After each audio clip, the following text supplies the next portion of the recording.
Hello students. Today I am going to start a new chapter of second unit, that is proposition বা বচন. We know that the main subject matter of logic is reasoning. So before we discuss inference or reasoning, we must know about proposition in detail because proposition is related to reasoning. How? We know that when we express reasoning in language, it is called an argument. And an argument consists of different proposition. So we must know about proposition. আমি জানো যে তৰ্ক বিজ্ঞানৰ মূল আলোচ্য বিষয়বস্তু হৈছে অনুমান। গতিকে অনুমান সম্বন্ধে ভালদৰে জানিবৰ হ'লে আমাক প্ৰপজিশ্যননো কি অৰ্থাৎ বচননো কি জানিব লাগিব। কিয়? কাৰণ আমি জানো যে যেতিয়া অনুমানক ভাষাত প্ৰকাশ কৰা হয় তাক যুক্তি বুলি কোৱা হয়। আৰু এটা যুক্তিক বিশ্লেষণ কৰিলে ই হৈছে বিভিন্ন বচনৰ সমষ্টি। গতিকে অনুমান সম্বন্ধে জানিবৰ হ'লে আমাক বচন সম্বন্ধে আমি আগতে জানিব লাগিব। A proposition is a judgment expressed in language. বচননো কি? বচন হৈছে কি? যেতিয়া এটা অৱধাৰণক ভাষাৰ জৰিয়তে প্ৰকাশ কৰা হয় তাক বচন বুলি কোৱা হয়। Now what is judgment? Judgment is a mental process. It is the process of comparing two ideas or concepts. It is an act of the mind by which we compare two ideas or concepts and establish a relation between them. For example, when we compare the idea of crow with the idea of black, we establish a relation between them. And the result of this comparison is crow is black. It is an judgment. অৱধাৰণ হৈছে এটা মানসিক প্ৰক্ৰিয়া য'ত আমি দুটা ধাৰণা বা পত্যৰ মাজত সম্বন্ধ স্থাপন কৰোঁ। যেনে সকলো কাউৰী হৈ কলা। ইয়াত কাউৰী আৰু কলাৰ দুটা ধাৰণাৰ মাজত সম্বন্ধ স্থাপন কৰা হৈছে। গতিকে ই হৈছে এটা মানসিক প্ৰক্ৰিয়া আৰু এই অৱধাৰণক যেতিয়া আমি ভাষাৰ জৰিয়তে প্ৰকাশ কৰিম তেতিয়া তাক বচন বুলি কোৱা হয়। When we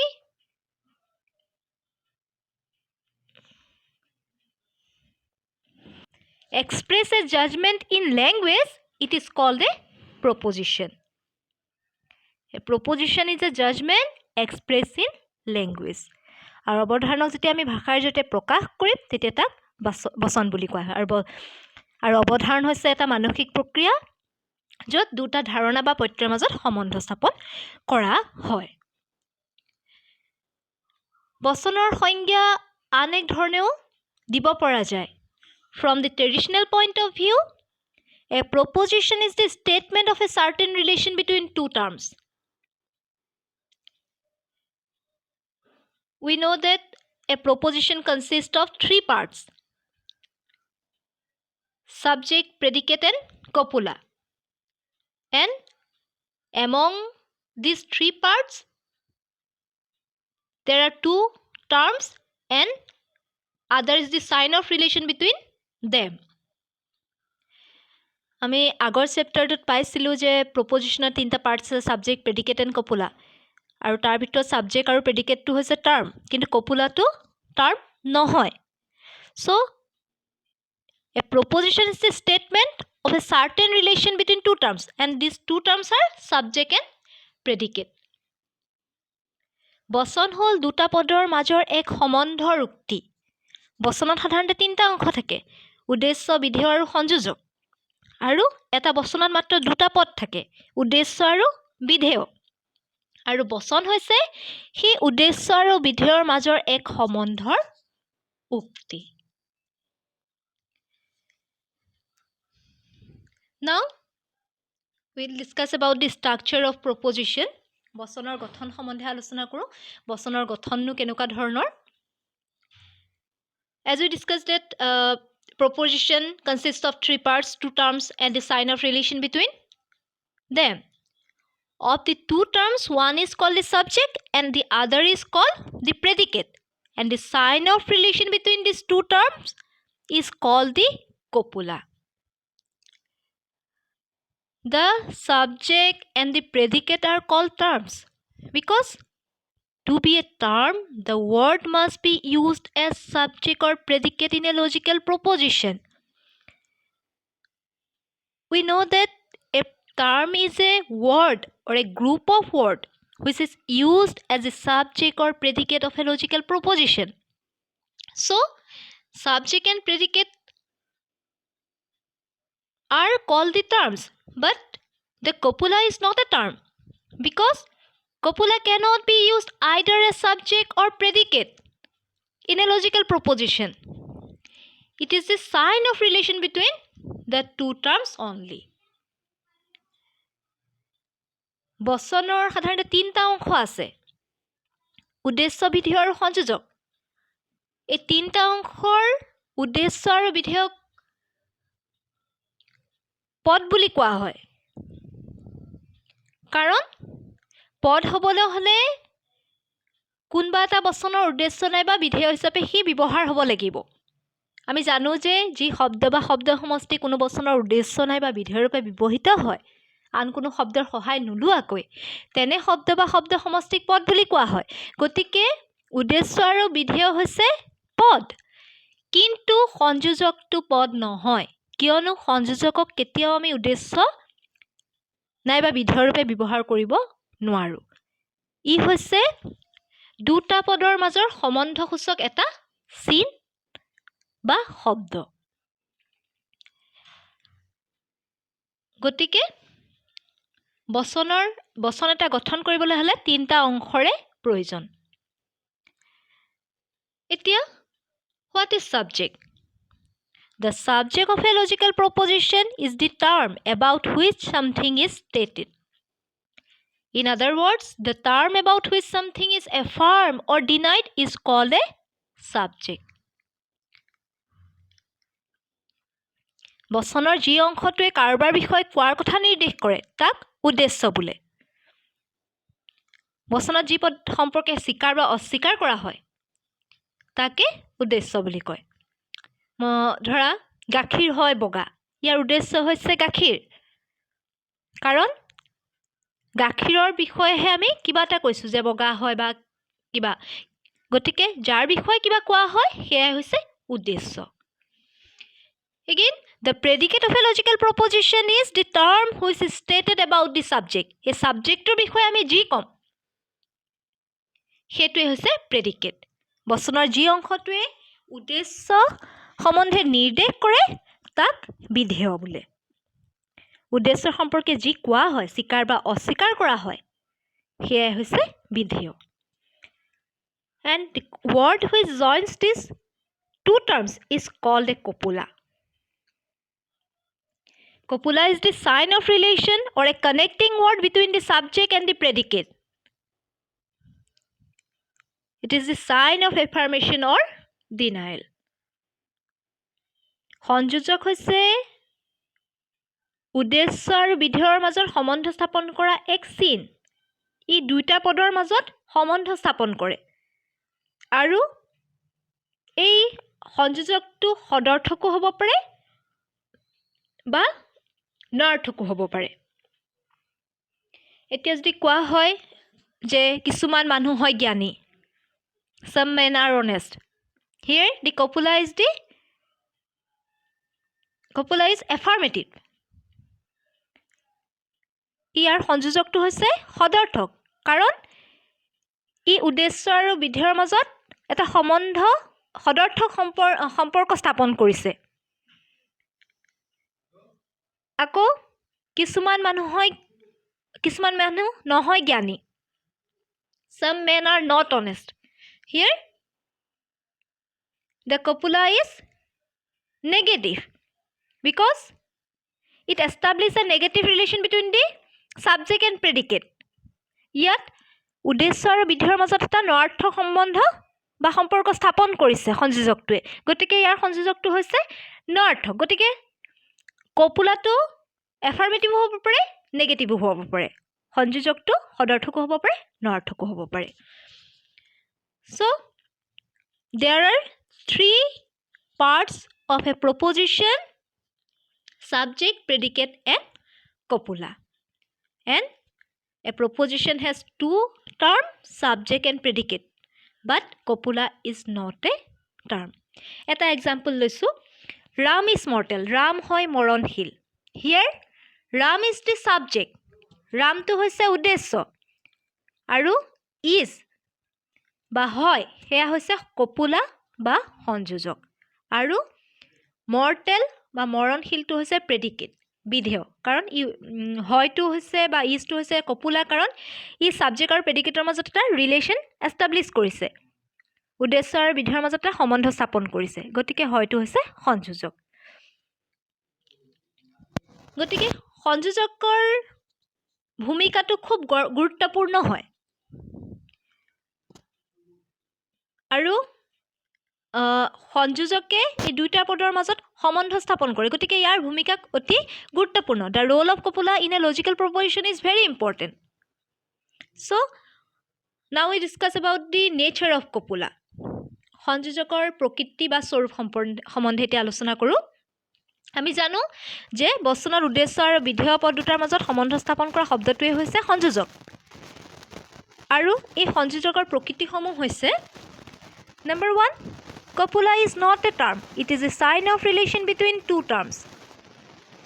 সংযোজকটো পদ নহয় যেটো আগতে আমি আলোচনা কৰিছো যে ই হৈছে দুটা পদৰ মাজৰ সম্বন্ধ স্থাপন কৰা এটা চিন হয় ই কেতিয়াও পদ নহয় copula is not a term because copula cannot be used either as subject or predicate in a logical proposition.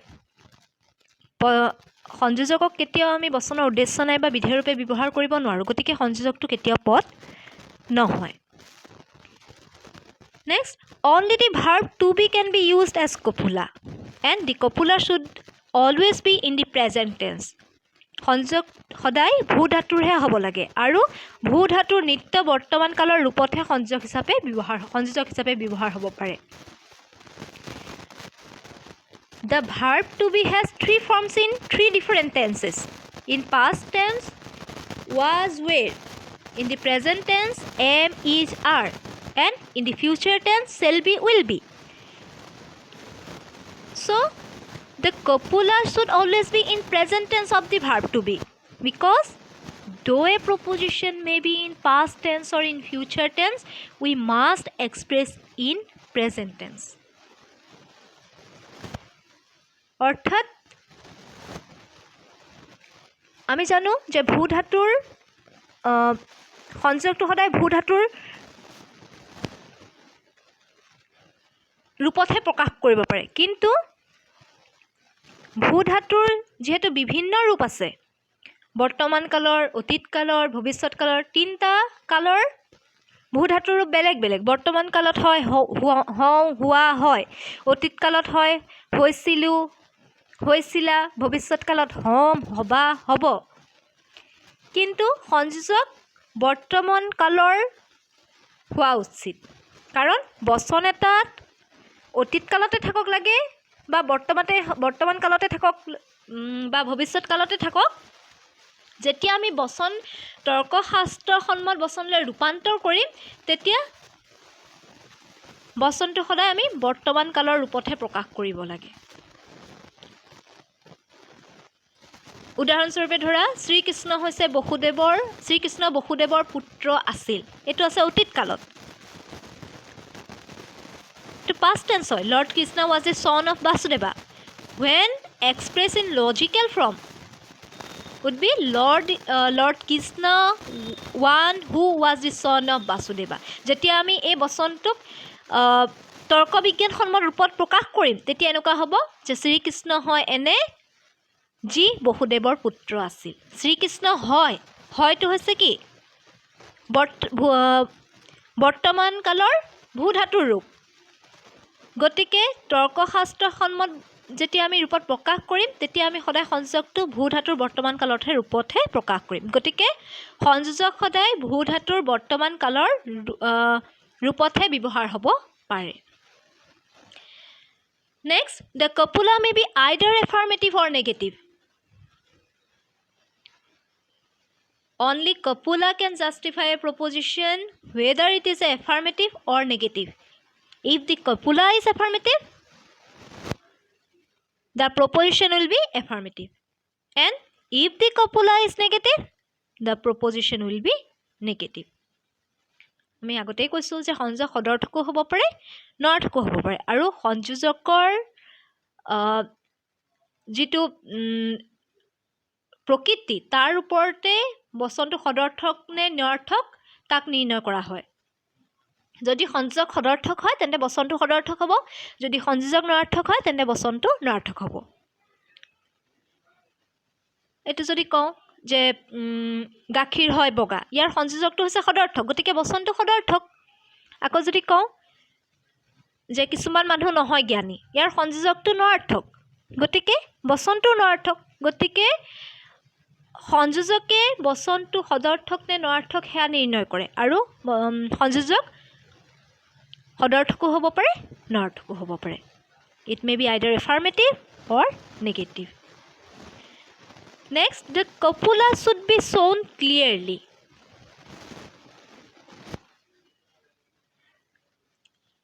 the copula should be clear and distinct and also it should be stated between the subject and predicate কপুলাটো সদায় subject আৰু প্ৰেডিকেটৰ মাজতে থাকিব লাগিব এনেকুৱা নহয় যে প্ৰথমতে subject হ'ল তাৰপৰা প্ৰেডিকেট তাৰপিছত কপুলা তেনেকুৱা নহয় এটা ক্ৰম আছে প্ৰথমতে সাবজেক্ট হয় তাৰপিছত কপুলা তাৰ পিছতহে প্ৰেডিকেট আৰু এই কপুলাটো সদায় মানে ক্লিয়াৰ হ'ব লাগিব ডিষ্টিংক্ট হ'ব লাগিব লুপ্ত হৈ থাকিলে নহ'ব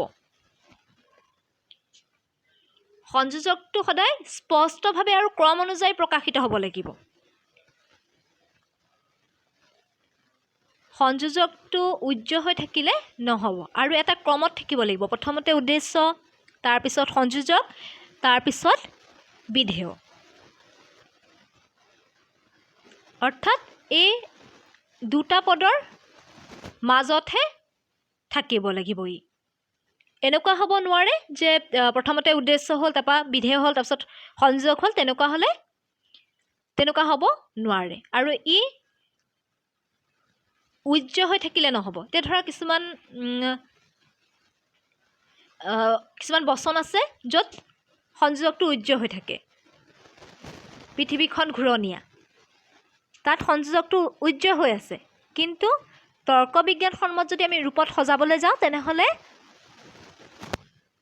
পৃথিৱীখন হয় ঘূৰণীয়া তাত সংযোগটো উজ্জ্বল হৈ আছে কিন্তু তৰ্ক বিজ্ঞানসন্মত ৰূপত যদি প্ৰকাশ কৰিবলৈ যাওঁ তেনেহ'লে সেই উজ্জ্বল হৈ থকা হয়তো প্ৰকাশ পায় গতিকে সংযোজক সদায় বচন এটাত স্পষ্টৰূপে প্ৰকাশিত হয় এয়াই হৈছে সংযোজকৰ প্ৰকৃতি Now we discuss about the difference between sentence and proposition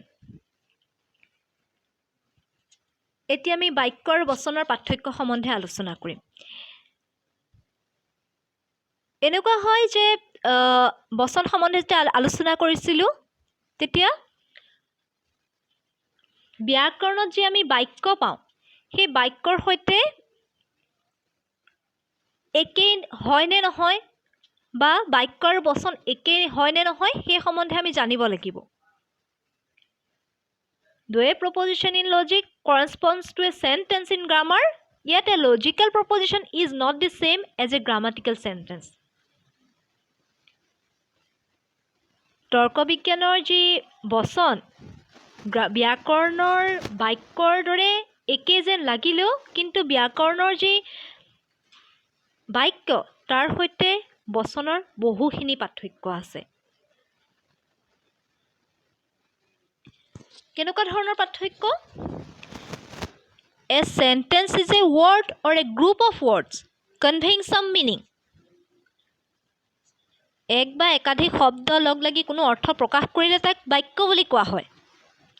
তাত কোনো ধৰণৰ যে দুটা যেনেকৈ আমি বচন বুলি কৈ দিয়া লাগিলে দুটা পদৰ মাজৰ সম্বন্ধৰ উক্তি হৈছে বচন। তাত দুটা পদ থাকিবই লাগিব, সংযোজক থাকিবই লাগিব, তিনিটা অংশ থাকিবই লাগিব। বচনত তেনেকুৱা নহয়। বচনত বাক্যত কি হয়, শব্দ লগ লাগি কিবা এটা অৰ্থ প্ৰকাশ কৰিলেই হৈ যায় বাক্য।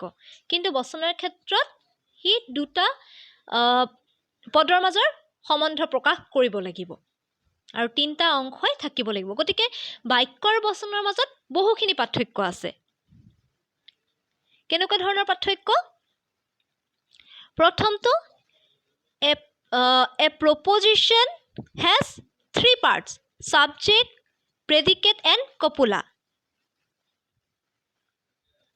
But a sentence has only two parts. A proposition has three parts: subject, predicate and copula. But a sentence has only two parts: subject and predicate. এটা বচনত তিনিটা অংশ থাকে, যিটো আমি আগতে আলোচনা কৰিছিলোঁ, উদ্দেশ্য, বিধেয় আৰু সংযোজক, আৰু তিনিটাই এটা ক্ৰমত থাকিব লাগে। কিন্তু বাক্যত অকল দুটা অংশহে থাকে। দুটা অংশ থাকিলেই সি বাক্যৰূপে প্ৰকাশ পায়। আৰু সেই অংশ দুটা হৈছে উদ্দেশ্য আৰু বিধেয়। For example, the boy is intelligent. Sita sings. These are the example of sentence. Sita sings. It is also a sentence, but it is not a proposition because it has only two parts: subject and predicate. But proposition should have three parts: subject, predicate and copula. বচনৰ তিনিটা অংশ আছে: উদ্দেশ্য, বিধেয় আৰু সংযোজক। কিন্তু বাক্যৰ অকল দুটা অংশহে থাকে: উদ্দেশ্য আৰু বিধেয়। যেনে ল'ৰাজন মেধাৱী, ইয়াত অকল দুটা অংশ আছে: উদ্দেশ্য আৰু বিধেয়। সেইটো এটা পাৰ্থক্য। দ্বিতীয়তে, all proposition are sentence, but all sentence are not proposition. In grammar, there are various kinds of sentences: interrogative, optative, imperative, exclamatory, indicative, etc. But in logical proposition, we find only indicative sentence. Only indicative sentence are used in logical proposition.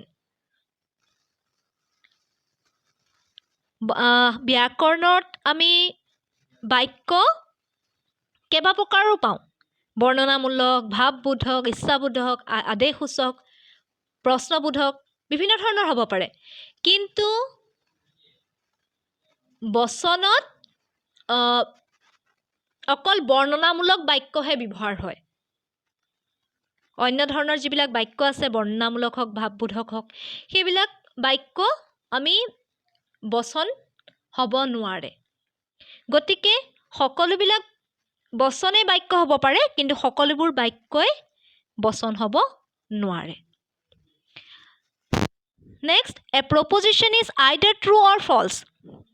But in case of sentence, the question of truth or falsity does not arise. A proposition is either true or false, but in case of sentence, the question of truth and falsity does not arise because interrogative, optative, imperative, exclamatory sentence are not considered to be true or false. Therefore, the question of truth and falsity does not arise in sentence. বচন সদায় সঁচা বা মিছা হ'ব পাৰে, কিন্তু বাক্যৰ ক্ষেত্ৰত সঁচা মিছাৰ প্ৰশ্ন নাহে। কাৰণ যিবিলাক প্ৰশ্নবোধক হওক, আদেশসূচক, ভাৱবোধক যিবিলাক বাক্য আছে, সেইবিলাকক আমি কেতিয়াও সঁচা মিছা এইবিলাক অভিহিত কৰিব নোৱাৰোঁ। এটা আদেশসূচক বচনক আমি কেতিয়াও সঁচা বা মিছা বুলি ক'ব নোৱাৰোঁ, কিন্তু বচনবিলাক সঁচা বা মিছা হ'ব পাৰে। তাৰ যি সংযোজক, সেই সংযোজকে তাৰ সঁচা মিছা এই ৰূপটো প্ৰকাশ কৰিব পাৰে, কিন্তু প্ৰশ্নবোধকেই হওক বা তুমি যিবিলাক আদেশসূচকেই হওক সেনেকুৱা বচনবিলাক আমি কেতিয়াও সঁচা মিছা বুলি অভিহিত কৰিব নোৱাৰোঁ। মই যদি কওঁ তুমি ভাত খালানে, এটা প্ৰশ্নবোধক বাক্য, সেয়াত আৰু সঁচা মিছা বুলি অভিহিত কৰিব নোৱাৰি। চতুৰ্থতে, the quality and quantity are stated clearly in a logical proposition but not in sentence. তৰ্কীয় বচনত গুণ আৰু পৰিমাণ স্পষ্টকৈ থাকে, কিন্তু বাক্যত নাথাকে। এতিয়া যদি এক্সাম্পল এটা লওঁ, অল মেন আৰ মৰ্টেল, ইয়াত যিটো কোৱালিটি, যে প্ৰপজিশ্যনটো এফাৰ্মেটিভ হয় নে নেগেটিভ হয়, সেইটো ক্লিয়াৰ হৈ থাকে। All men are mortal, it is an affirmative sentence.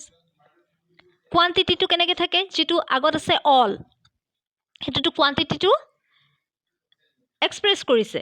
So' quality and quantity are stated clearly in logical proposition but not in sentence.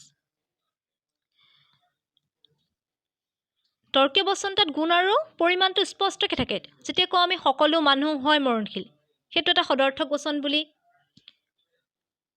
আমি জানো।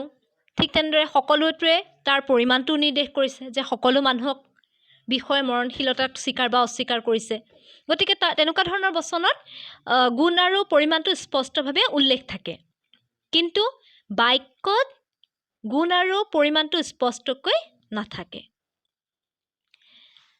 Next, A sentence has no definite form, but a proposition always has a definite logical form of A, E, I, O. বাক্যৰ কোনো নিৰ্দিষ্ট আকাৰ নাই, কিন্তু বচনৰ সদায় A, E, I, O যিকোনো এটা ৰূপত থাকিবই লাগিব। তোমালোকে পাবা বচনৰ কেইবাটা ৰূপ আছে, A, E, I, O, এই 4টা ৰূপত বচনবিলাক, তৰ্কীয় বচনবিলাক প্ৰকাশ পায়। গতিকে বচনবিলাকৰ এটা নিৰ্দিষ্ট আকাৰ আছে, A, E, I, O, এইটো লজিকেল ফৰ্ম হয়, বাট চেণ্টেন্সৰ সেই ফৰ্মটো নাথাকে। বাক্যৰ যিদৰে এটা নিৰ্দিষ্ট আকাৰ আছে, বা বচনৰ যিদৰে নিৰ্দিষ্ট কিছুমান আকাৰ আছে, বাক্যৰ তেনেকুৱা ধৰণৰ আকাৰ বা ৰূপ নাথাকে। Next, a preposition must always be in present tense of the verb to be, but a sentence may be in any tense. বচনৰ যিটো সংযোজকটো সদায় কি হয়, ভূ ধাতুৰ নিত্য বৰ্তমান কালতে থাকিব লাগিব। যিটো আমি যেতিয়া সংযোজকৰ প্ৰকৃতি আলোচনা কৰিছিলোঁ, নেচাৰ অফ কপুলা ডিছকাছ কৰিছিলোঁ, তাত আছিলে যে কপুলাটো সদায় ভূ ধাতুৰ নিত্য বৰ্তমান ৰূপতে থাকিব লাগিব। গতিকে বাক্যটো কি হয়, যিকোনো ধাতুৰ হ'ব পাৰে, অতীত কালৰ, বৰ্তমান কালৰ, it may be past, present, future. But যিটো তৰ্ক বিজ্ঞানৰ যিটো প্ৰপজিশ্যন, তাৰ টেন্সটো সদায় present tense of the verb to be. বাক্য যিকোনো কালৰ বা যিকোনো ধাতুৰ হ'ব পাৰে, কিন্তু বচনৰ যিটো সংযোজক সদায় ভূ ধাতুৰ নিত্য বৰ্তমান কালতহে থাকিব পাৰে। So, a proposition must always be in present tense of the verb to be, but a sentence be in any sense. It may be past, present or future. এয়া হৈছে বাক্য আৰু বচনৰ মাজত থকা পাৰ্থক্য। So, আমি বচন কি গম পালোঁ, বচনৰ গঠন কেনেকুৱা ধৰণৰ, যে from the traditional point of view, proposition is a statement of certain relation between two terms, and a proposition consists of 3 parts, subject, predicate and copula, and a proposition has 2 terms only, subject and predicate, and copula is not a term. And we also discuss about the nature of copula and the difference between sentence and proposition. That proposition and sentence have Where is differences? It is not same as grammatical sentence. আমি বচন কি, বচনৰ গঠন কেনেকুৱা ধৰণৰ হ'ব পাৰে, যে বচন হৈছে দুটা পদৰ মাজৰ সম্বন্ধৰ উক্তি। এই বচনত তিনিটা অংশ থাকে, উদ্দেশ্য, বিধেয় আৰু সংযোজক। উদ্দেশ্য আৰু বিধেয় হৈছে পদ, কিন্তু সংযোজকটো পদ নহয়। সংযোজকৰ প্ৰকৃতি সম্বন্ধে আলোচনা কৰিলোঁ। তাৰ উপৰিও বচন আৰু বাক্যৰ মাজত থকা পাৰ্থক্যসমূহ, বচন যে ব্যাকৰণৰ বাক্যৰ সৈতে একেই নহয়, তাৰ মাজত থকা বিভিন্ন পাৰ্থক্যৰ সম্বন্ধে আলোচনা কৰিলোঁ। Thank U.